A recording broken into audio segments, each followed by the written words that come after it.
गणेश वैसे आप सभी को मेरी तरफ से गणतंत्र दिन के बहुत बहुत शुभकामनाएं। खून कहो किस मतलब का जिसका होकर का नाम नहीं, वो खून कहो किस मतलब का जो आ सके देश के काम नहीं, वो खून कहो किस मतलब का जिसका जीवन नारमानी है, जो पर्वत बन के बहता है वो खून नहीं वो पानी है। उसी दिन लोगों ने सही सही खून की कीमत पहचानी थी जब सुभाष ने बर्मा में जाकर मांगी उनसे कुर्बानी थी। बोले आजादी के खातिर तुम्हें बलिदान करना होगा, तुम बहुत जीत चुके हो लेकिन आगे तुम्हें मरना होगा, आजादी के चरणों में तुझे माला चढ़ाई जाएगी, वो सुनो तुम्हारे शीशों के फूलों से गुंफी जाएगी। आजादी का संग्राम पैसों पर खेला जाता है, ये सिर्फ कटाने का सौदा नहीं सर झेला जाता है। अजान बाहू ऊंची करके बोले, रक्त तुम मुझे देना, बदले में भारत की आजादी तुम मुझसे लेना। हो गई सभा में उथल पुथल, सीने में दिल न संभलती थी, इनके कला किनारे स्वतः जाते थे। हम देंगे देंगे रक्त, बस यही शब्द सुनाई देते थे, रंग न जाने के लिए वो खड़े तैयार दिखाई देते थे, और रंग न जाने के लिए ही वो खड़े तैयार दिखाई देते थे। बोले सुभाष वह आ गया है जिसके तन में भारत का खून बहता हो, वो आ गया है जो खुद को हिंदुस्तानी कहलाता हो, वो आ गया है जो इसे हंस कर लेता हो, मैं कफन बनाता हूँ, वो आ गया है जो इसे हंस कर लेता हो।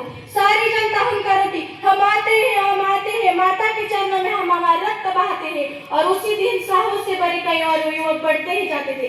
चाकू सूरी कटारों से वे अपना रक्त बहाते थे, और उसी रक्त के शाय में अपना कलंक डुबाते थे, और उसी आजादी के परमाने पर खून से हस्ताक्षर करते ही जाते थे, खून से हस्ताक्षर करते ही जाते थे। उस दिन देखा था तारों ने हिंदुस्तानी विश्वास नहीं, उस दिन देखा था तारों ने हिंदुस्तानी विश्वास नया, जब लिखा भारत देश ने खून से इतिहास नया, जब लिखा भारत देश ने खून से इतिहास नया। तंत्र में आना है नाते का सहजी सहजी नहीं मिळत। वंदनीय मंगल पांडे, भगत सिंग, राजगुरु, सुखदेव, चंद्रशेखर आझाद, वीर सावरकर, डॉक्टर बाबासाहेब आंबेडकर, झाशीची राणी लक्ष्मीबाई अशा कितीतरी महावीरांनी आपल्या प्राणांचे बलिदान दिले। या देशासाठी ते जगलेच नाही तर त्यांनी या देशासाठी त्यांनी आपले प्राणांचे बलिदान दिले। मग आपल्या नशिबात या देशासाठी प्राण अर्पण करण्याची किंवा बलिदान देण्याची संधी नाही, परंतु आपण देश सेवा मात्र करू शकतो। आपल्याला या देशाची सेवा करायची आहे ना, तर आपल्याला या देशाच्या प्रत्येक प्रगतीत सहभाग घ्यावा लागेल आणि समजून घ्यावा लागेल की माझं कर्तव्य काय आहे आणि माझी जिम्मेदारी काय आहे, आणि एक लक्षात ठेवावे लागेल की सर्व माता बंधू भगिनी हे माझे आहेत आणि यासाठी मला कष्ट करावेच लागेल। या देशासाठी कष्ट करण्यासाठी किंवा देशाच्या स्वप्न पूर्ततेसाठी आपल्याकडे 292 कोटी एवढे हात आहेत। आपला देश हा आज प्रगतीपथावर सुद्धा चाललेला आहे।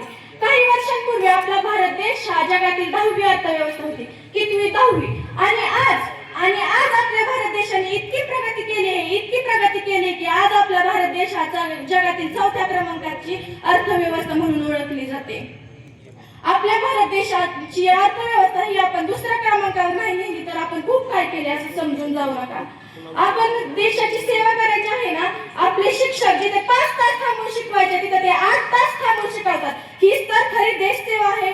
जेव्हा एखादा गरुड आकाशात उंच उडत असतो ना, तेव्हा त्याचं लक्ष जमिनीवरील घरट्यातल्या पिल्लांकडे असतं।